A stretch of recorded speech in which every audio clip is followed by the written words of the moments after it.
juga tetap ikut ujian di sini. SMA-nya, ya. Jadi disinilah kemudian saya merasakan bahwa sesungguhnya kerja-kerja wahyu itu ada dalam jamaah. Ketika kita sudah tergabung dalam jamaah, maka kerja wahyu itu bekerja. Jadi istilahnya apapun atau bagaimanapun ya dalam tanda kutip bobroknya kita sebagai santri, tapi ini saya tidak mengajarkan supaya bobrok. Bobroknya kita menjadi santri, tetapi kerja wahyu itu tetap akan bekerja di situ. Karena kenapa? Kita bagian dari jamaah, ya, bagian dari jamaah.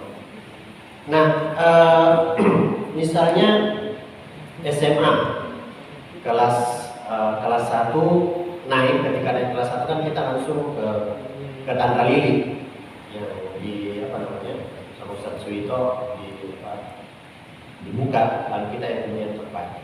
Kelas 1 naik kelas 2 itu cuma sekedar naik saja karena sudah 1 tahun tidak pernah belajar. Ya naik otomatis karena sudah 1 tahun. Nah, kamu sudah berapa tahun kelas 1? Setahun, oh ya kamu naik kelas 2. Otomatis begitu. Nanti kemudian ketika kelas 2 itu Tantra Lili bubar dengan atau kenapa prosesnya bisa itu. Yang lain semua dipulangkan. Ada yang ke BTP atau sebagian kemana. Saya waktu itu ber3 orang, saya bilang nanti saya bertahan di Tantra Lili, jaga-jaga rumah.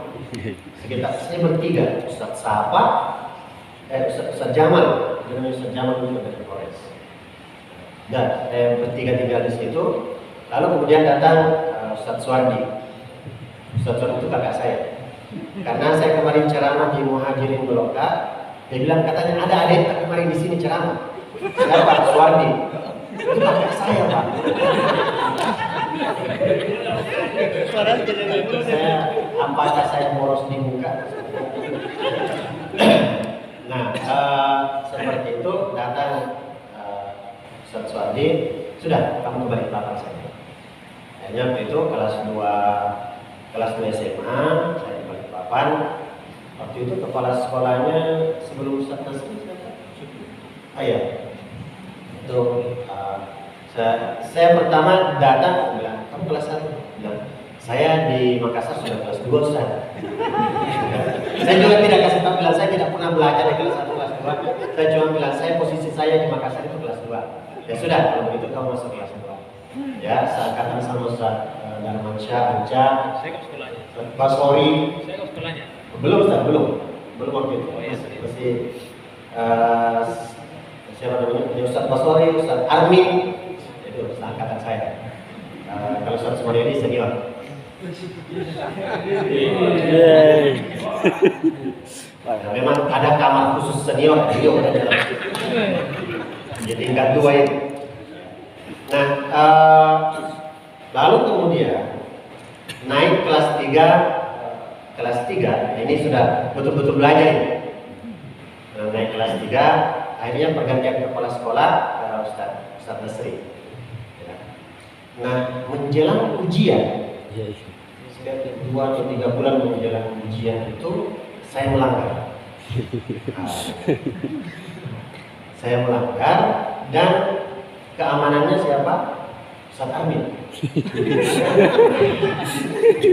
Ini pusing ya. Saya waktu itu hanya ber3, saya, Umar, Haryon, saya melanggar. Dan ya orang kan kalau melanggar di Balikpapan sudah tahu saya di TC. Waktu itu ada juga sistem di penjara, di apa. Saya dimasukkan di salah satu kamar gitu. Ya, ber3, pokoknya kamu tidak dikasih makan, kamu di penjara. Ya, kalau kamu keluar dari sini kan gampang aja keluar dari kamar itu. Kalau kamu keluar dari sini ya berarti kamu keluar dari Hidayatullah atau dari Balikpapan, dari sekolah. Ya sudah, itu kita bicara saling menguatkan untuk kabur. Ya sudah, ya, kita kabur saja. Gimana kita sekolah ini? Sudah nanti kita lanjut ya, kita lanjut di Bontang dengan berbagai provokasi. Ya sudah, kita loncat penjara waktu itu. Akhirnya semua yang melanggar pada waktu itu di TC, kecuali saya bertiga yang tidak mau. Ustaz Nasrin sudah mau, ayo ikuti TC. Saya enggak bisa. Pokoknya kalau memang ikut TC ya sudah, otomatis kalau tidak ikut TC otomatis keluar. Nah pada waktu itu akhirnya kemudian kami betul-betul dikeluarkan bertiga, dan saya bertiga itu ke Bontang. Ke Bontang sebagaimana perjanjian awalnya, kita bilang nanti kita ikut ujian di Bontang. Tetapi ternyata kemudian di Bontang sudah tidak bisa ikut tahun itu karena nama-namanya sudah masuk. Seperti apa? Karena tidak bisa ikut ujian pada tahun itu, berarti harus tunggu tahun depan. Kita tidak tahu mau ngapain juga di Bontang dan sebagainya. Akhirnya saya kembali lagi ke Balikpapan. Dan ini siapa tahu masih ada jalan untuk ikut ujian pada tahun itu. Karena tinggal beberapa bulan ujian. Tapi ternyata Ustaz Nasri bilang tidak. Saksi sejarah. Tidak boleh, ya sudah. Akhirnya pada waktu itu juga tidak bisa ikut ujian. Saya kembali ke Makassar. Ramadan pada waktu itu kembali ke Makassar dan pulang ke kampung. Karena di sini juga tidak bisa ikut ujian. Ya, pulang ke kampung. Lama-lama kelamaan di sana, Ustaz Sori lagi datang. Ngapain di kampung? Ya, begini sambil nunggu ujian tahun depan di sini. Kata-katanya bilang, "Oh boleh ikut tahun depannya." Nah, kalau begini, kamu masuk Jalbir saja dulu. Jalbir.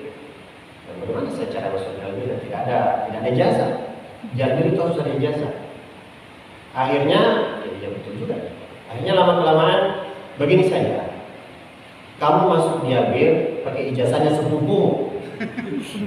Iya, oh bisa ya? Ya sudah, saya ambil ijazah sepupu saya. Namanya Alimuddin. Jadi saya masuk ke Albir itu atas nama Alimuddin. Jadi di Albir mungkin kebanyakan teman-teman saya kenal dengan Alimuddin karena saya pakai nama ijazah itu. Saya 1 tahun kemudian ya di Albir naik mustawa, mulai dari mustawa awal, mustawa tsani, mustawa tsalits baru ikut ujian. Ujian bersamaan itu sama Ustaz Bur, kepala sekolah Pak Haji Bur, DPD DPD Bones. Nah, ikut ujian persamaannya di Dayak, Mantiga, ya, Mantiga. Nah, di sini kemudian ada teman yang sama-sama kita ikut ujian bersama itu melihat, oh ini ada apa namanya? Ada pengumuman untuk beasiswa ke Kairo. Terus dia bilang, "Ayo Nas," nama saya Nas, "Ayo Nas, ikut." Udah, saya tidak terlalu tertarik sebenarnya. Ya sudah, kamu temani saja saya dulu ikut ujian, masa saya sendiri? Ya, bagaimana caranya? Apa yang harus saya lakukan? Begini, kamu minta ini bayar 50.000, bayar tidak jadi kayak ikut. Tidak ada uang 50.000. Begini saja, pinjam dulu uang. Saya cari-cari pinjaman, dapat pinjaman, dan saya ingat betul yang pinjam uang saya itu Ustaz Khairul Suraho. Ya biasa juga kita Hidayatul Atauti. Ya, sama-sama diambil pinjam uang. Akhirnya saya ikut mendaftar. Nah, disinilah kemudian pas keluar pengumuman, kan di Sulawesi Selatan waktu itu diambil 7 orang Sulawesi Selatan. Dan pada saat keluar pengumuman, saya pergi lihat, saya belum lulus. Ya, ada 7 orang. Akhirnya sudah menjalani hidup lagi, melanjutkan di Ma'had Albir. Pas saya semester 4, bukan Mustawa Rabi, tiba-tiba Ustaz Majid yang ada di Batam sekarang, Ustaz Majid, Nas, katanya kamu lulus ke Sudan, Sudan. Katanya kamu lulus ke Sudan. Saya tidak pernah ikut. Sudan. Nah, itu katanya ada suratnya ke sini. Suratnya sampai di sini. Ada suratnya di BTP. Katanya kamu lulus. Ke Sudan atau ke Mesir, dia bilang begitu. Nah, saya tidak pernah ikut. Kan tahun depannya. Tahun ini tidak ada penyaringan untuk ke Mesir. Maka itu mungkin sekedar salah nama. Akhirnya saya ke sini dikasih surat. Ini ada nama saya ke Mesir. Akhirnya saya cross check ke UIN. Di situ diceritakan. Bilang Pak, sudah Pak waktu itu. Apakah ya? Dia bilang Pak ini kita lulus ke Mesir. Bilang bagaimana caranya? Kenapa bisa saya lulus ke Mesir? Bilang begini, tahun ini itu tidak ada penjaringan ke Mesir. Karena kenapa? Mesir meminta nama-nama lebih dulu. Sementara kalau kita adakan penjaringan tidak cukup waktunya. Maka kami ambil nama-nama yang ikut penjaringan tahun lalu. Dan itu diambil 7 kedua berarti. 7 kedua. Lah, ini nama saya itu tidak ada di 7 pertama dan tidak ada di 7 kedua. Yang ada di nomor 15. Ada nomor 15. Nah, kenapa saya bisa lulus? Saya nomor 15. Lalu petugasnya bilang ini semua saya sudah hubungi nih. Tapi ada satu, ini tidak ada nomor teleponnya. Ada satu nama, tidak ada nomor teleponnya. Kalau seandainya satu orang ini ada saja nomor teleponnya, meskipun dia ada di mana, maka sudah tidak ke bawahnya. Karena ada 2 orang itu sudah di Kairo, tetapi orangnya itu sudah didapat nomor teleponnya, maka tidak ke bawah lagi. Cuma satu-satunya. Saya ingat betul yang tidak ada nomor teleponnya itu anaknya Guru Taklan Resaid yang ada di Bone. Itu tidak ada nomor teleponnya dan dia juga sudah di Kairo. Karena tidak bisa dihubungi yang satu ini, maka baru turun ke bawah. Nama saya yang ada di bawah. Itulah saya bilang kerja wahyu itu. Nah, barulah kemudian ya proses untuk pemberangkatan, pelatihan dan sebagainya. Di sana ya, karena beasiswa, jadi masuk asrama dan tentu saja semuanya dijamin. 4 tahun setelah selesai S1, saya melihat bahwa ini belum ingin pulang. Akhirnya sudah cari-cari karena kita beasiswa itu cuma sampai S1, S2 sudah tidak ada. Jadi kita mau makan di mana ini? Meskipun kita tinggal di Kairo. Akhirnya cari-cari kerja di KBRI. Meskipun awal-awalnya itu sebagai honorer yang penting adalah untuk sekedar bertahan hidup ya. Sambil lama-lama kemudian ternyata kerjanya di KBRI ini juga ini ya, karena gajinya $. Lama-lama akhirnya sudah sampai lokal staff di sana itu take home pay pembayarannya itu sekitar $1.200. Itu di luar apa ya? Di luar kelebihan jam bekerja dan sebagainya. Tapi lama kemudian kalau saya begini terus saya akan tua di sini. Ya, akhirnya pulang. Ya pulang pun tidak langsung ke Hidayatullah. Sempat karena waktu itu ini Hidayatullah sudah tertata rapi, ya sudah seperti ini lah. Kalau begitu cari-cari dulu yang lain. Jadi sempat mengajar di Pangkem, di Sokotul Isaan, ya.